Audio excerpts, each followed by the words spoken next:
Welcome to this episode of Talk Commerce. Today I have Christy Augustine from Bloomreach. Christy, go ahead, do an introduction for yourself. Tell us your day-to-day role and one of your passions in life. Yeah, absolutely. Thank you so much for having me, first of all. Christy Augustine, I'm the COO at Bloomreach. I've been with Bloomreach for almost 15 years now. And right now, what I am working on is our agents, our conversational agent, our campaign agents. So any of our new products that we are launching in the generative AI space. And that is something I'm super passionate about, but I would extend that to just being passionate about that in higher education as well, and making sure that all of our undergraduates, future soon to be graduates, really are prepared for this next work world, since it's so different than I think what any of the rest of us have experienced. So that's my personal passion right now. Yeah, my son is a developer, and he has to have embraced AI for development. So yeah, if you're not on board, you're going to get left behind. I think is the case. No matter if it's in generative or analytics or coding or whatever that thing is, there's so many tools you can use to help you with your job now, and it doesn't have to be making a social post. It could be something else that's in the pipeline, right? Even developing sales pipelines are an exciting use case for AI. Like there's almost everything is a use case, maybe except for if you have to trim your bushes, might not be one. But Christy, before we get started though, I do want to invite you to the Free Joke Project. I'm going to tell you a joke, and all you do is give me a rating 8 through 13. So here we go. There's a new dating app that caters to arsonists. Every week you get new matches. I gotta go. If I'm rating it as like a dad joke, I'll give you a 13 for sure. Yeah, you were expecting a funny joke. Now I can see. Yes. Oh, okay. Yeah, I mean it's pretty typical. I'm not gonna lie. All right, so let's dive in. Bloomreach, give us the 10,000. First, let's give us the 10,000 foot view for those who don't know what Bloomreach is, and then let's kind of go into some of the automations and agents. I love agents. Yeah, agents are great. Bloomreach, Bloomreach personalizes commerce experiences end to end, from marketing automation through the full website. And so depending on, as a user, whether you're opening that email or SMS and you want that to be personalized to what you're interested in, through to the website and what you're searching for, what you're looking for, Bloomreach personalizes all of those experiences and customer touch points, because you want those to be seamless. You want someone who's coming through an email to be on the website and have one seamless experience. Yeah, awesome. Perfect. In the green room, we did talk a little bit about agents. An agent can be anything that helps you with anything on the site, but give us your idea of what an agent does inside of Bloomreach and how it helps your customers. Yeah, I mean, you're right. Agents can be built to automate or to do a lot of different things and a lot of different use cases right now. And I think that when it comes to commerce, there are a couple of different places people have really started. One is conversational shopping. And on the website, being able to have a conversation with a customer, whereas before it really was this product catalog that you were giving them different configurations of. Now you can engage in a different way with your customers and have that agent be able to have a conversation, address questions that maybe you didn't anticipate they were going to ask before, because now it is open for them to tell you more about what they're looking for.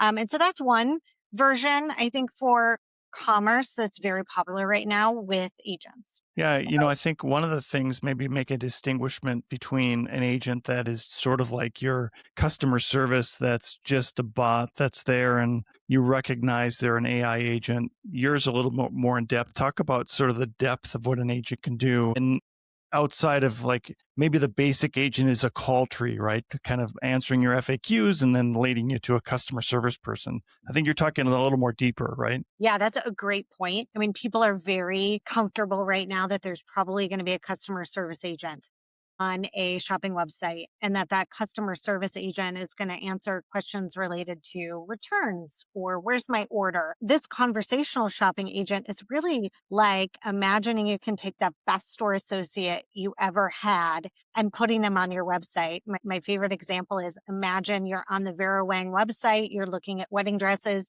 and you can have Vera Wang helping you pick out that wedding dress. that kind of most knowledgeable, best sales associate that you have, imagine you can have that on your website and engage with your consumers that way. Yeah, and I can not that I'm gonna I have been married for 33 years, and it's odd because I'm 32 years old, but the idea of an agent helping you like that and then having that expert, like I can relate in terms of development, there's a Claude front-end developer skill. You can drop in a look and it'll come back with a great look for you, right? I think that's kind of what you're saying, and that in the retail space, agents can help you with everything, and that their expertness is, I don't know if that's a word, but expertness is exceptional, right? Exactly. The expertise, the tone, the compliance with brand is going to be exactly what you were hoping for on your website. And so it's not just can I answer questions, but it's can I be an expert and help you discover what you were looking for. If you are planning a vacation, that is going to be very different than if you're planning your outfit for the first day of school. And so, really having someone who can be at 40,000 feet, helping me figure out what am I doing in this experience, all the way down to I found the product I'm looking for and I need to know how much these boots weigh. I'm going on a hike and I'm not experienced. I don't want something that's got 5 extra pounds on my hike. Things that are very specific, I think, about the product. You can have that agent being 40,000 feet, help me figure out that outfit, all the way down to tell me specifically my question on this product. Yeah, I think it was about a year ago that agentic commerce, that buzzword kind of hit the ground going, and maybe it was a little bit more than a year, but agentic, where you have an agent that comes out and visits your site and interacts with an agent on the site. Where do you see that in the current workflow of things, where an agent meets an agent and they negotiate and they buy something? Yeah, yeah.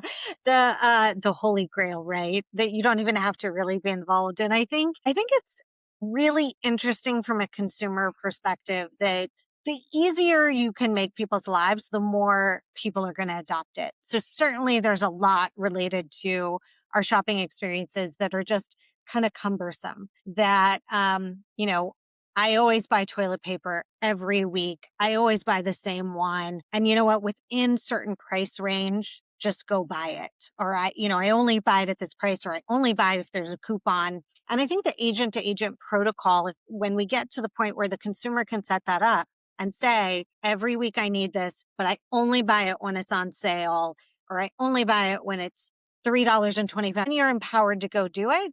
That makes my life so much better. On the flip side, there's so much emotion in shopping. There's so much that is my personal preference in the moment. And I don't think people are one size fits all. I don't only buy jeans in August and a certain brand and a certain type, right? Trends evolve, my preferences evolve. So I think that there's still some aspects that we're going to see in retail consumer shopping that is not going to be this agent to agent protocol, automate everything away and go buy it for me. There's just different types of purchases and different rationale.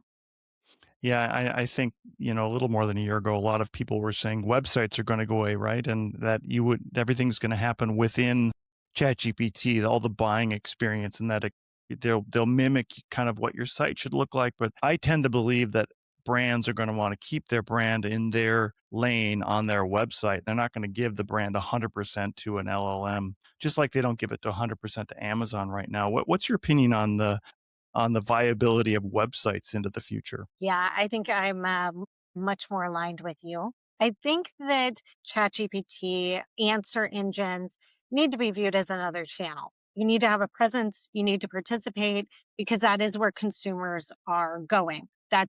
That's one of their discovery angles now, just like SEO was a channel, just like email is a channel. People are participating, and certainly some of the recent studies, I know there was one by Bain that over 60% of people are doing shopping and discovery on the answer engines like ChatGPT, Perplexity. And so I think you need to participate there. That said, as you were mentioning, I mean, is the site going to go away? You've got loyal shoppers. You've got a brand. You've got experiences that you're offering to those consumers. That is equally important to them and that's your base. And so I don't see e-commerce sites just kind of going away and everything is done elsewhere. There's a depth of experience with your brand that I think you're going to need to maintain. Yeah, and control. I think the other maybe parallel to that is everybody said email is dead. They've been saying email is dead for the last, 10 years now. And Yes. email continues to be a strong avenue for sales. And email is your channel that you own, right? You don't turn it over to ChatGPT, who knows, they could get sold to somebody else and now you're lose some of your channel or your algorithm changes or whatever. It's your list and you use it as you want, right? Maybe websites are the same kind of idea. I definitely think so. I mean, I think you bring up a great point about control. And as you use some of the different channels, you are giving up some of the control of your brand, but also visibility. I mean, there's a lot of people competing for visibility on ChatGPT. And when you get someone to your website, you know they're interested in you. You've got that captive audience and you want to make sure you give them the best possible experience that you can. And so I think that you just think about them as different channels and different purposes of what you're trying to do with an answer engine site versus SEO versus on site. You had mentioned earlier about personalization, and I remember, 5 years ago, too personalized was kind of creepy. But personalization has come full swing where people on a website almost expect that you know enough about them to help them, right? Talk about how you're advancing the personalization and really, I think more importantly, how AI is helping to direct the right personal item to the person who's looking at it, right? That's the key. I know exactly what you're talking about. It was, even for, I mean, personalization's been talked about for 10 years now, more for sure. And when we really first started to see personalization coming into commerce, it was creepy. And I think because it was very kind of single variable type of personalization, I know what you just bought. And I'm going to try to get you to buy it again or get you to buy something that goes with it. But it was very, very specific and not tuned to the fact that we are multidimensional, emotional people. And so there are lots of factors, not just, hey, I just bought this dress and thank you for reminding me that I just bought this dress. That's kind of creepy. To, that I know that you're a complex person. And I think you start to see that in some of the answer engine discussions and the way that answer engines like ChatGPT come back with you, understanding that there's lots of different things and checking in with you. Is this what you were looking for? Is this really what you wanted to know? Puts the user kind of back in control of that personalization. And so I think that now that we're able to have more data and more, large language models that can reflect that dynamic nature of shopping and people, I think it's become less creepy and way more useful than we saw before, where, you can just show a product in an email. Now you can have a conversation and you can check in with the customer and say, is this what you wanted? Are you sure? Hey, help me understand you a little bit more. That gives me comfort and control back into what I'm doing. If we go back to the agent discussion, the idea of having a human in the loop at times where you have a way to exit out of where you're at, I think that people start trusting your brand when it give you the answer, and when it can't, they want to talk to a human. How do you ensure, what is your guidelines around ensuring humans are in the loop and that somebody doesn't get caught in an agent loop where they start giving you the same answer over and over again? You get so frustrated. I've had the personal experience where I've left a brand now because of the chatbot, and you don't want that to happen. You want them to trust you, and it should gain more trust, not lose trust. Yeah, and I think there are kind of pros and cons to it. On the pro, just by nature of us being able to have these conversations and you get voice of the customer, you're learning so much more about what your customers actually want from you. We were doing reading the tea leaves before, right? Like, oh, they clicked on this product and oh, they bounced. So they must not have liked it. Or they stayed on this page for 5 minutes. They must have really liked this page. I don't know. Maybe they couldn't find what they were looking for on that page. And maybe that was the 5 minutes. But in these conversations, they're telling you and you're getting voice of the customer. And so I think even in a situation where, you're you've given the same answer 5 times. Getting that transcript, understanding that your language model failed, that you can actually act on it. This is new tech. And so I think that doing this now and getting that kind of learning is only going to make you better for the future. But as you said, you have to have consumers be in control. They have to be able to exit out and say, I want to talk to an agent. You're not helping me right now. For whatever reason that is, I've given you the same answer 5 times, or it's just not really what you were looking for and helpful. And we've certainly all been in the store where the store associate has to go get the manager because they don't know and we're still figuring it out. But I think the more that you can be close to your consumer and you can see that interaction, just the better off you're going to be in the long run. I heard an interesting stat yesterday that impressions are up on Google in Google search and clicks are down. And part of that reason is that especially Google is giving you that Yeah. question answer or the little bit at the top where Gemini is giving you some answers to the questions you're getting, and there's no need to click through anymore. Do you have a encouragement or a way that you help people to maybe navigate their content now in this newer way of doing things to get content on your site that isn't going to just give you that sentence on Google at the top and that nobody has to click through because they've already they've already gotten the answer? Yeah. And I have to say, I mean, I love the AI overviews. I love that Google. I think as people, as customers, we love when something becomes easier and you get the answer that you're looking for right at the top. And so very happy that they are doing that. I think that from a customer acquisition perspective, the concern is I'm not getting those clicks. I'm not having the people come through. I would say number one, a lot of those answers or those overviews relate to things that were quick answers before, that if someone was going to come to your site, they weren't probably buying anyways. They were looking for a quick answer to something. When consumers are looking to purchase um, or explore more on your site, they're clicking through to your site. They're not just getting an AI overview and saying, great, the color for the season is yellow. And so, those value of those click throughs, I think is really important to think about. And then two, really the new channels and making sure that you are showing up in ChatGPT, that when someone is coming through, that you're understanding that context and that you're giving them a way to continue the conversation so it's as relevant as possible. For sure, I think that people are seeing their SEO drop and they're seeing their AEO increase. We've seen that AEO click-throughs are still tend to be in the single digits for most people. The growth rate's really high, but the amount of clicks is single digits, while Mm. SEO has dropped for exactly as you said, AI answers, click-throughs, but not seeing the economic impact as much yet related to that. I know Bloomreach is a composable platform, and composable. I'm not saying composable has been taking a hit, but there's been somewhat of a trend to go back to monolith, but in the Mm. same breath, it's gotten so much easier to create composable now, especially with AI. Where's your view on being composable or embedding? The difference would be one you're sitting within that stack, and tell us a little bit about your idea about where's composable going. Yeah, I think I agree with you. There's a very common phrase and very much what people were looking at doing 5 years ago.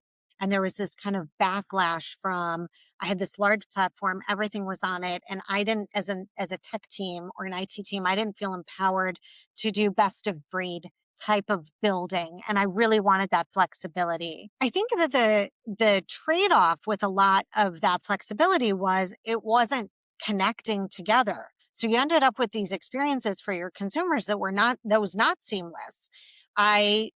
Email wasn't talking to the website or talking to SMS. And it was very much a view from a tech stack perspective and not from a customer perspective of how do I create this experience that they would really value. And so there's been a lot of how do I connect the dots of how do I get a customer data platform and try to connect the dots. So I think as we see more and more MCP come out, you're going to see more and more of that solution of how do I connect the dots. And the tech stack, I think, is just going to become more and more flexible for the tech teams because I can connect in as quickly as possible. I can connect my data together, give that consumer experience. So I think we're going to see composable not be talked about as much. And it's going to be more about my data layer and my connectivity across all of them. What kind of data signals can I leverage?